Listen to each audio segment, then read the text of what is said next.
Bonjour et bienvenue dans Les Experts. Aujourd'hui, je reçois Cyril Lichon. Je l'avais déjà reçu dans Les Experts. On avait parlé bouquins, on avait parlé effectivement d'autres choses. Aujourd'hui, on va parler de néo-journaliste. Alors, vous allez mieux comprendre effectivement quel est ce terme. Il a 25 ans de journalisme derrière lui, Cyril. Bonjour Cyril.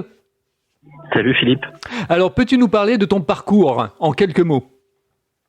Alors, je vais essayer de faire court. Comme tu l'as dit, 25 ans de journalisme, avec énormément d'expérience, énergie, France 3, France Télévisions, et aussi beaucoup d'événementiels, beaucoup de productions propres. Et puis, il y a 8 ans, 9 ans, en 2014, j'ai décidé de voler de mes propres ailes. Et donc, je suis devenu journaliste indépendant jusqu'à cette année. Et puis, comme tu l'as précisé aussi, néo-journaliste, j'ai décidé de me lancer dans une nouvelle aventure et de créer avec un ami un nouveau courant informationnel qui s'appelle donc le néo-journalisme. D'accord. Alors, s'il y a des petits bruits derrière, en fait, tu es dans une gare, hein, donc que les gens ne soient pas étonnés. Voilà, si vous entendez des petits bruits, des bruits de voix de femmes, de voix d'hommes, etc., c'est normal. En fait, ça grouille. C'est dans une gare. Justement, je suis à Montpellier. Justement, je suis venu réaliser le 113e épisode des Passeurs de clés dont on avait déjà parlé. Et voilà, donc j'attends mon train en fin d'après-midi pour rentrer sur Lyon, tout simplement. Tout à fait. Alors, on va commencer effectivement par une autre question. Ton analyse du métier de journaliste de nos jours. Comment tu le vois, ce métier de journaliste ? Ah, c'est toujours une question compliquée parce que, en fait, mon analyse va pas être la tienne, va pas être celle d'autres professionnels. J'aurais envie de dire, sans vouloir forcément tirer sur l'ambulance, que c'est un métier qui connaît des difficultés, qui a un problème de positionnement et qui aujourd'hui a une énorme défection envers le public. Et donc, il a une image qui, malheureusement, n'est pas forcément à la hauteur de ce qu'il représente, parce qu'on retient toujours le pire et jamais le meilleur. L'être humain est comme ça. Mais je dirais que c'est un métier en pleine mutation. C'est un métier qui connaît un renouveau, qui connaît aussi la fin de pas mal de choses. Donc, c'est un métier qui, comme dans tous les autres secteurs, est en train de faire sa mue.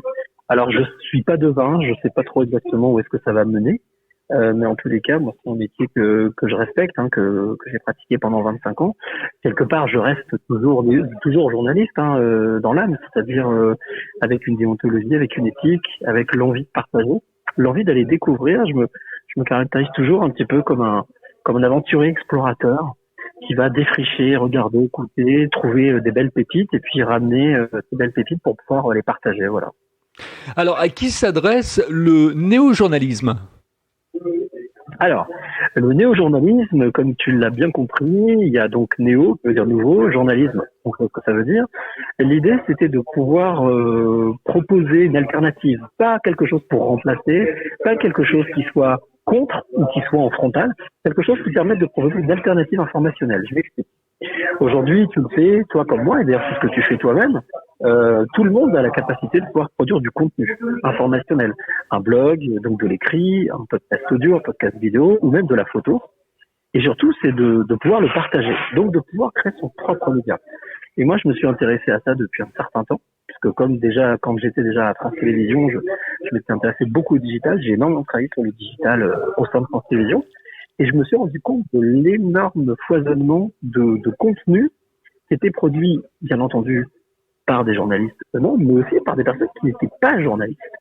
Et moi, c'est cette partie-là qui m'intéresse, parce que je me suis rendu compte qu'au final, avec toute cette défection et tout ce désintérêt, ce désaveu que le public a vis-à-vis en fait de la masse informationnelle qui existe aujourd'hui, par contre, elle était en demande, en attente de vouloir s'informer autrement, de vouloir s'informer avec d'autres sources et de pouvoir en fait se faire un avis différent, comme l'a dit Anne-Laure Bonnel qui m'a dit vraiment adorer le projet, même si elle le trouve très ambitieux. C'est ce qu'elle m'a dit. Elle m'a dit se questionner autrement sur le monde pour pouvoir le comprendre différemment et donc pouvoir agir. Et donc c'est un peu ça l'idée, c'est d'aller chercher toutes ces pépites, tous ces producteurs de contenu dans toute la zone francophone, donc dans le monde entier, et de pouvoir aller justement chercher ces pépites informationnelles. Alors tu me demandais à qui ça s'adresse. Eh bien, ça s'adresse à tout public, pour celui qui va consommer la source informationnelle, et pour celui qui la fournit, eh ben, ça va s'adresser à des personnes qui sont passionnées, des personnes qui n'ont pas attendu de faire une école de journalisme, de faire une formation spécifique, mais qui ont décidé parce qu'ils avaient une légitimité, parce qu'ils avaient une probité dans ce qu'ils font, parce que c'est leur spécialité, eh bien de vouloir partager leurs connaissances, leur savoir, leurs découvertes, leur analyse. Et donc, c'est ce qu'on va aller chercher, ce qu'on est en train d'aller chercher, c'est une zone d'identification, d'aller identifier toutes ces pépites informationnelles, toutes ces belles pépites, pour pouvoir les rassembler. Donc, il y a une notion d'agréger, de regrouper sur une plateforme, sur un média, et de pouvoir les rendre accessibles. Voilà. Et donc, de créer une belle communauté de néo-journalistes. Alors c'est vrai, quand tu m'as dit néo-journaliste, moi ça m'a fait penser tout de suite à Matrix, parce que en fait Matrix, il y a cette idée philosophique de se dire, est-ce que la matrice effectivement qu'on nous présente, est-ce que la réalité qu'on nous présente, est-ce que c'est vraiment cette réalité-là? C'est-à-dire que derrière le néo-journaliste, est-ce qu'il n'y a pas effectivement un néo, c'est ça, une sorte de Matrix qui va chercher une vérité, ou sa vérité à lui? Alors c'est pas complètement faux dans le sens où en fait on sort d'une certaine réalité, c'est la réalité des médias, la réalité que les médias nous transmettent, qui est une réalité, hein, qui est leur réalité, leur vérité, pour aller chercher une autre vérité. Alors pour moi toutes les vérités sont compatibles et sont surtout complémentaires. Donc l'idée c'était vraiment, pour ça que je parlais vraiment d'alternatives et de supplémentarité d'informations. Donc oui, c'est sortir d'une certaine réalité qui est celle qu'on connaît des médias pour aller explorer une autre réalité qui est celle du terrain, qui est celle de ce que vivent les femmes, les hommes qui produisent ces contenus et qui ont envie de les transmettre. Je vais prendre un exemple tout simple. On a déjà validé plusieurs pépites, plusieurs néo-journalistes, et notamment il y en a un que je trouve assez exemplaire par rapport au profil. C'est un garçon qui est maçon, qui s'appelle Olivier, et qui à côté a une chaîne qui s'appelle À la cueillette des plantes sauvages. Lui, sa passion, c'est ça. C'est les plantes sauvages, d'aller les regarder, de regarder leurs caractéristiques et de transmettre son savoir. Et ben là, concrètement, pour moi, voilà, on est dans un exemple type d'un néo-journaliste. Quelqu'un qui est passionné, quelqu'un qui veut transmettre, quelqu'un qui a la légitimité parce qu'il connaît le sujet, et quelqu'un qui a créé son propre média, son propre support. Et voilà un petit peu comment on peut définir cette notion de néo-journaliste. Alors, avec Christian, mon collègue, ami, collaborateur, frère, on a créé justement une association qui s'appelle l'AFNJ, l'Alliance francophone des néo-journalistes. Et le but, c'est vraiment de créer une vraie communauté, c'est-à-dire avec des valeurs. Donc, on a créé une charte, bien entendu, une charte du néo-journalisme, avec des qualités, avec des principes, avec une éthique. Et donc, nous, aujourd'hui, on fait le gros travail de défrichage, c'est-à-dire d'aller chercher ou d'échanger avec ces personnes qu'on a identifiées ou qu'on nous a transmises comme identifiables, ou de voir si effectivement, pour nous, elles rentrent dans cette, on va dire, ce beau profil de néo-journaliste. D'accord. Alors maintenant, on va faire un grand bond dans les experts. On va effectivement se projeter dans les années qui vont arriver. Donc, on parle beaucoup du Web 3, Web 4, etc. Comment tu vois l'avenir, effectivement, d'Internet ? Voilà, alors l'avenir d'Internet, je serais bien présomptueux de te dire à quoi ça va ressembler, mais pour moi, je pense qu'on va avoir deux grandes familles. On va avoir la famille de ceux qui vivent au travers d'Internet et de ceux qui vivent avec Internet, qui pour moi n'est pas tout à fait la même chose. On va pas rentrer dans le débat transhumanisme, transformation de l'humain, mais je pense qu'il y a deux grandes familles qui vont cohabiter. La famille de ceux qui vivent au travers d'Internet, qui travaillent dans le méta, qui vivent avec le méta, la métaverse, qui vont réellement s'engouffrer dans cette aventure qui semble palpitante, avec l'intelligence artificielle, etc. Donc, ils vont vraiment s'en remettre à ça. Et puis, il y a ceux qui voient les choses d'un autre œil, qui ont envie de garder une part d'humanisme, de relations vraies, de matérialité, entre guillemets, alors qu'il n'est pas vraiment matériel, puisque c'est plutôt l'aspect humain, mais de garder le contact vivant, le contact du vivant, et qui, eux, vont utiliser Internet comme un outil, comme d'ailleurs on devrait l'utiliser, ou comme on l'utilise déjà. Et donc après, je pense que c'est l'usage qui va faire qu'on va avoir plusieurs familles comme ça qui vont cohabiter. Et je pense que, d'ailleurs, je pense qu'ils sont plusieurs à l'avoir stipulé. Je pense qu'il y a des barrières, des freins, des réflexions à avoir pour faire en sorte que la machine ne dépasse pas l'humain et qu'à la fin, la machine ne contrôle pas l'humain. Donc tout ce qui aujourd'hui est régi par Internet, par l'informatique, par le web, aujourd'hui on est à peine en phase expérimentale. Donc on l'a vu il y a pas très longtemps, la personne c'est le scientifique chez Google qui est à l'origine de l'IA, d'une partie de l'IA ou de ChatGPT, je crois. C'est pas de ChatGPT, de l'IA chez Google, a lui-même mis un holà et a dit oula, bon moi je vais me retirer de l'aventure parce que j'ai la sensation d'avoir créé non pas un monstre mais quelque chose qui peut être dangereux pour l'humain. Donc je pense que l'enjeu dans les 5 années à venir, je pense même pas à 10, 15, 20, les 5 années à venir, c'est d'être vigilant sur la vitesse à laquelle toutes ces technologies vont se développer et de faire en sorte que l'humain garde la main, quoi. Voilà. Alors c'est vrai que au niveau de Google, bon, ils ont levé le frein quand même. Ils ont mis la pédale sur le frein pour effectivement limiter l'arrivée de Bart, qui est le concurrent de OpenAI avec effectivement ChatGPT. On voit que ChatGPT aussi souffre beaucoup parce que il y a eu un malware là effectivement qui est rentré un peu dans la danse et au niveau mondial ça a touché plus de 100 000 comptes. Donc les entreprises sont très méfiantes concernant l'IA. Il y a aussi des rumeurs qui disent que l'IA ça va être un peu comme dans l'an 2000 avec l'arrivée du bug, l'arrivée de l'informatique, il y a des emplois qui vont être sucrés, etc. Moi franchement, je vais te donner mon avis. Quand on voit un peu le braquet de Mark Zuckerberg au niveau de Meta avec effectivement la réalité virtuelle, etc. On a vu que ça démarrait pas beaucoup, quoi. Moi l'IA, je sais pas, j'ai le sentiment qu'on nous vend quelque chose, mais là aussi j'ai le sentiment que c'est pas complet, quoi. C'est pas complet, et avant d'arriver à être des Terminators ou des cyborgs et que la machine prenne le contrôle sur l'homme, je pense qu'il faudra quelques longues années pour que on passe de la science-fiction à la réalité, quoi. Alors là où j'apporterai un bémol sur ce que tu dis, c'est que tout va de plus en plus vite.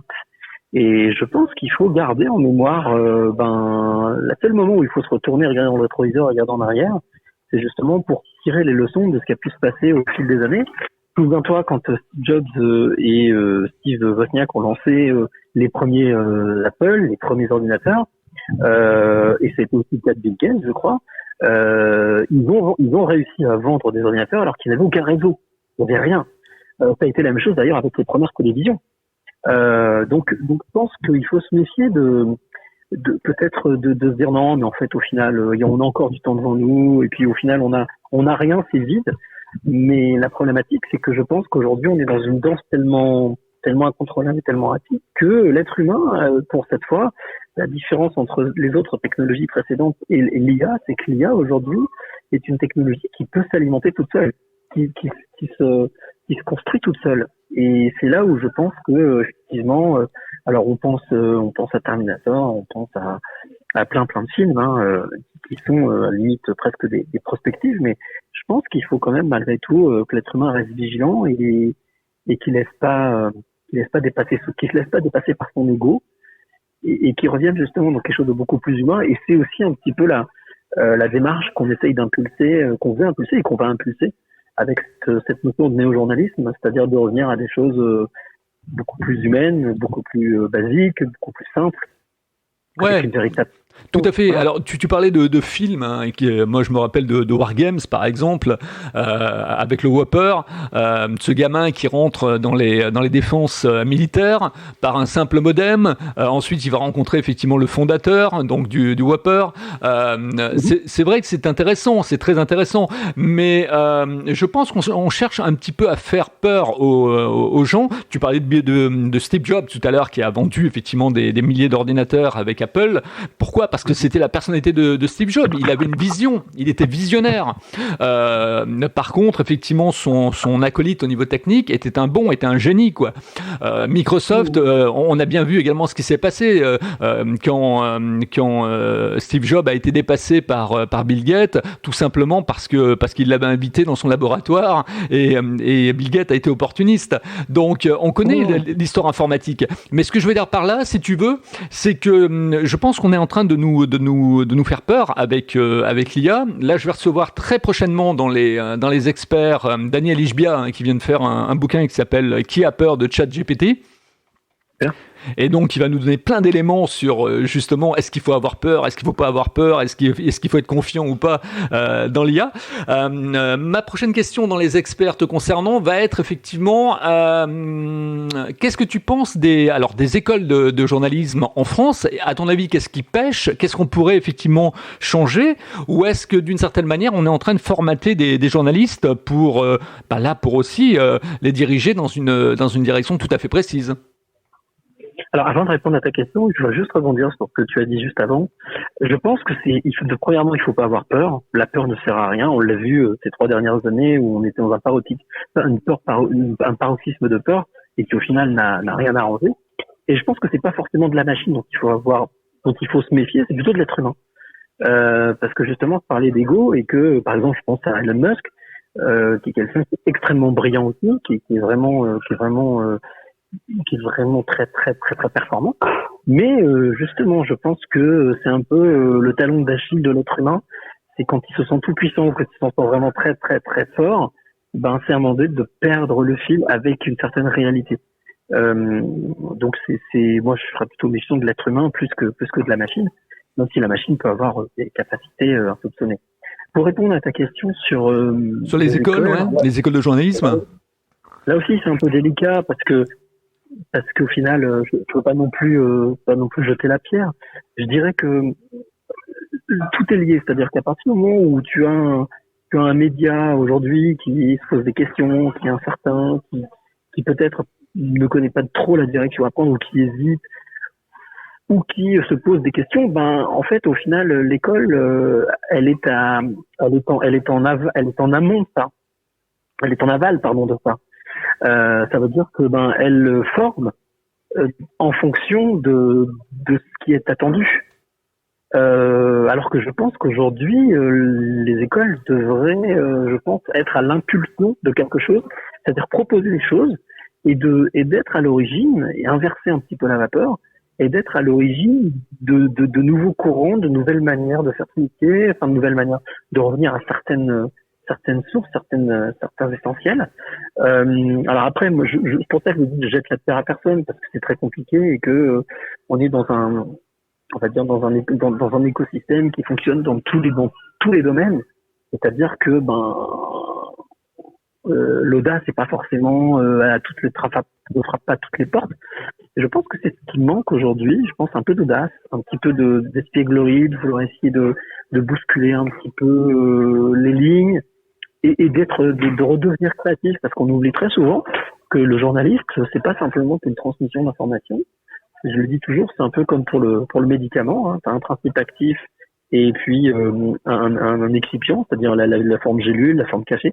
L'information, c'est Pierre Lescure qui disait ça, qui disait que l'information c'est 51% de contenu et 49% de contenant. Donc pour fabriquer le contenu, il faut de la créativité. Il faut avoir des idées, il faut avoir de l'envie, il faut faire travailler les méninges pour proposer des nouveaux formats, des nouveaux concepts, des nouvelles manières de consommer l'information. Du format court, du format long, du format audio, du format vidéo, du format écrit, des formats hybrides, pourquoi pas, mélangés. C'est ce qu'on est en train de travailler là-dessus aussi, justement, avec mon ami et mon acolyte Christian, sur justement réfléchir à des nouvelles choses, des choses qui pourraient justement un petit peu, on va dire, dépoussiérer l'image que peut avoir le contenu informationnel. Et parce que l'objectif, bien entendu, de cette communauté, ensuite, une fois qu'elle sera constituée, c'est de jouer avec elle et de lui proposer de fabriquer du contenu propre, du contenu original, avec des thématiques, avec une manière d'aborder des sujets qui sont quotidiens ou qui sont sociétaux, mais de les aborder d'une autre manière. Et puis, bien entendu, aussi d'accompagner cette communauté. Donc il y a une vraie volonté d'être à l'impulsion de quelque chose. Et je pense que c'est peut-être un avenir pour les écoles, non pas d'être en aval, mais d'être en amont, c'est-à-dire de repérer des talents, de les mettre en avant, de pouvoir imaginer de nouvelles manières de transmettre, pour que ensuite justement ces nouveaux professionnels, ces nouveaux métiers, on peut appeler les nouveaux métiers, nouvelles pratiques se développent ensuite et qu'elles tombent comme une évidence à se développer aussi sur entre guillemets ce que j'appelle le marché informationnel. Alors, c'est vrai que ce que tu dis est intéressant parce que les écoles devraient être une sorte de laboratoire d'idées, de laboratoire expérimental sur le corps de métier de journaliste. Mais j'ai quand même en souvenance d'avoir regardé des émissions de Pierre Lazareff, d'avoir regardé Pierre Desgroppes, etc. Tu vois, qu'ils avaient du caractère, quoi. C'était pas lisse. Aujourd'hui, tu regardes les journaux d'info, tu regardes les chaînes d'information, tout se ressemble. Il n'y a plus de caractère, il n'y a plus de différenciation dans la façon de traiter l'information. Avant, effectivement, tu regardais le journal de TF1, tu savais qu'ils avaient une façon de commencer le journal, il y avait des angles. Aujourd'hui, tout le monde fait pareil. C'est-à-dire que tout le monde prend une dépêche AFP et tout le monde traite la dépêche AFP de la même manière. Alors, il y a aussi peut-être une raison qui est purement commerciale, purement financière. C'est d'ailleurs un élément que nous on a pris en compte pour la FNJ et pour la future plateforme qui va s'appeler labellepépite.info. C'est qu'on a un modèle économique mais qui n'est pas financier. Et le choix est fait volontairement. C'est-à-dire qu'en fait, l'objectif n'est pas un business plan, n'est pas un bilan provisionnel, n'est pas un prévisionnel, n'est pas de faire un chiffre d'affaires. Non, nous ce qu'on veut, c'est justement nous retirer de cette obligation, qui est une obligation aujourd'hui que pratiquement tous les médias ont. C'est-à-dire que moi j'ai vécu l'expérience quand on parle justement du projet sur lequel on travaille. À chaque fois, la question qui est récurrente, qu'on pose tout le temps, c'est quoi votre modèle économique? Alors au début, je répondais, on n'a pas de modèle économique, parce que pour moi, je faisais le rapprochement économie-finance, argent. C'est Constant qui m'a dit, mais non, mais en fait, on a un modèle économique, parce que l'économie, à la base, c'est pas du tout lié à l'argent. L'économie, c'est lié à un système qui fait fonctionner. Et donc, en fait, oui, on a un modèle économique, mais qui est participatif, qui est basé sur le collaboratif, sur l'échange. Pourquoi pas sur le mécénat, mais ça, c'est une autre question. Mais l'idée, c'est vraiment de se détacher de ce qui existe aujourd'hui. Il y a Albert Einstein qui avait dit une chose exacte, il est impossible de résoudre un problème dans l'environnement, par l'environnement dans lequel il a été créé. Et aujourd'hui, si tu préfères, moi j'ai beau retourner le problème dans tous les sens, aujourd'hui la problématique, ça reste le fait d'être rentable. On a transformé aujourd'hui les médias, mais depuis plus d'un siècle. On a associé les médias à entreprise, donc à rentabilité, donc à l'argent. Et je pense que je reste persuadé qu'une information doit être libre, indépendante et accessible. Alors, c'est vrai que ce que tu dis est tout à fait juste, Cyril, mais aujourd'hui, quand tu analyses effectivement les fondateurs des médias, ceux qui dirigent les médias en France et même en francophonie, tu t'aperçois que c'est des gens de la finance. Tu regardes effectivement le groupe RTL, c'est Bertelsmann, tu regardes Europe 1, c'est Lagardère, moi c'est Bolloré, tu regardes effectivement d'autres médias, c'est toujours effectivement des financiers derrière. Donc, ce qui explique que ce que tu disais est tout à fait juste. On va chercher effectivement le bénéfice, la rentabilité. Oui, après, je ne condamne pas du tout ça. C'est-à-dire il faut un marché. Il faut que tout le monde effectivement il trouve un petit peu son intérêt. Mais si on analyse, si on fait une analyse, on passe au microscope les médias et les mainstream, on s'aperçoit que c'est tenu par des financiers. Oui. L'analyse systémique est exactement la même, c'est-à-dire qu'à un moment donné, on retombe toujours sur le même système de fonctionnement, sur le même modèle. Et je pense qu'aujourd'hui, tu me posais la question pour Internet. Donc, je pense que le défi dans les 4-5 années à venir pour les médias, c'est de se renouveler, c'est de trouver des nouveaux modèles, de proposer des nouvelles choses et de faire en sorte que justement, il n'y ait pas cette interaction entre la notion de rentabilité d'argent et la notion d'information.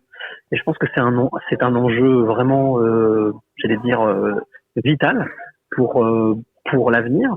Et c'est là où effectivement, d'un côté, il y a effectivement le journalisme en termes de métier, en termes de notion d'entreprise, de créer quelque chose qui crée de la valeur financière. Et puis de l'autre côté, imaginer quelque chose qui justement crée plutôt de la source informationnelle, du contenu et qui puisse apporter une alternative, non pas que ça vienne remplacer, mais qu'on puisse avoir une certaine richesse, une certaine multiplicité de sources informationnelles pour pouvoir.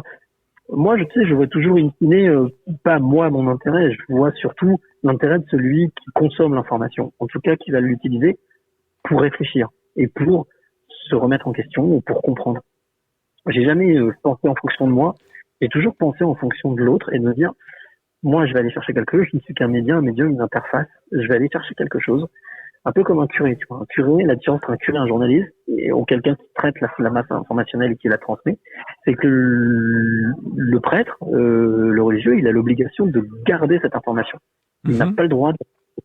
Le journaliste, lui, il doit la diffuser, il doit la partager.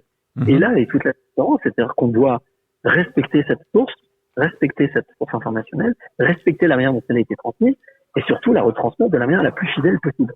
Et de manière à ce qu'elle soit utilisée. Nous, on a utilisé quelque chose qui est très, très, très ancien, on n'a rien inventé, qui s'appelle le tamis de Socrate. Je pense que tu connais ça. Qui est en fait 3 questions, hein, savoir si l'information et si la source informationnelle est intéressante et rentre vraiment dans le critère et dans le créneau qu'on est en train de mettre en place. C'est est-ce qu'elle est vraie, est-ce qu'elle est juste, est-ce qu'elle est vraie, est-ce qu'elle est utile. Tout à fait. C'est les 3 questions qu'on appelle le tamis de Socrate. On revient vraiment aux origines des origines, mais c'est effectivement et là c'était l'idée effectivement d'un autre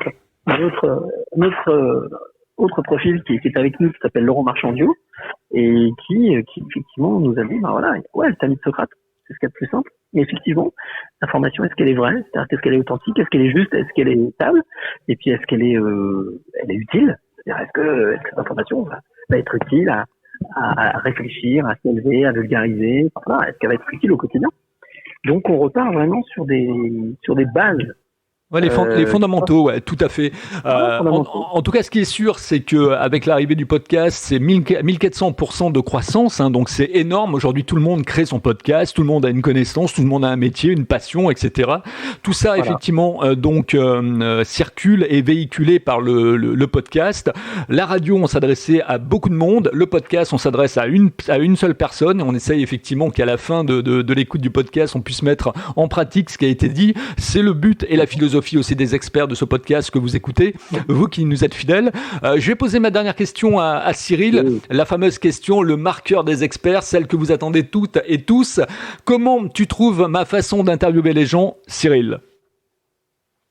Écoute, moi je crois que c'est ce que tu avais déjà dit les fois précédentes. Moi je trouve que tu as un ton accessible et en même temps respectueux, et que en fait tu t'intéresses réellement à l'information elle-même, plus que à ce qu'elle peut t'apporter. Et voilà, je trouve que tu fais le job et qu'effectivement, il n'y a plus qu'à continuer, quoi. Merci à toi en tout cas. Les experts, vous retrouverez donc d'autres invités. N'oubliez pas d'aller sur ma chaîne YouTube. Vous tapez par exemple interview Cyril Lichamp, néo-journaliste. Elle sera en ligne très prochainement sur YouTube. Donc vous pourrez retrouver effectivement la chaîne YouTube avec le nombre d'abonnés. Inscrivez-vous. N'oubliez pas de mettre également 5 étoiles sur Apple Podcast. C'est ma meilleure façon effectivement pour faire progresser le podcast et le faire grandir. Et ça c'est grâce à vous. Si vous n'existiez pas, il n'y aurait pas de podcast. Donc je vous dis à très bientôt avec un nouvel invité pour effectivement continuer à discuter avec toi du néo-journaliste ou du néo-journalisme. Cyril Lichamp, comment on fait ? Soit on peut me contacter par mail à contact@labellepépite.info, ou soit on peut directement me retrouver sur Facebook aussi, sur mon profil perso qui est en fait un profil ouvert, hein, donc Cyril Lichamp, donc ma page Facebook. Et puis après effectivement si affinité, et si parmi ceux qui nous écoutent là maintenant, vous sentez l'âme d'un néo-journaliste et que vous avez envie de produire un contenu et que vous avez envie de tenter votre chance pour rejoindre cette belle communauté qui est en pleine construction, pleine fabrication, n'hésitez pas et on échangera avec vous et pourquoi pas vous rejoindrez cette belle communauté qui est en train de se créer. Voilà, et puis ce que j'ai envie de dire aussi pour conclure, à 28 minutes et 42 secondes des experts de cet épisode, c'est surtout n'ayez pas peur du syndrome de l'imposteur. Allez-y, lancez-vous, parce qu'aujourd'hui tout le monde peut être journaliste, il n'y a pas besoin de faire des écoles, il suffit d'être curieux, d'être observateur et de vouloir effectivement mieux comprendre le monde. Merci en tout cas Cyril d'être passé chez moi et je te dis à très bientôt. Merci à toi, à bientôt.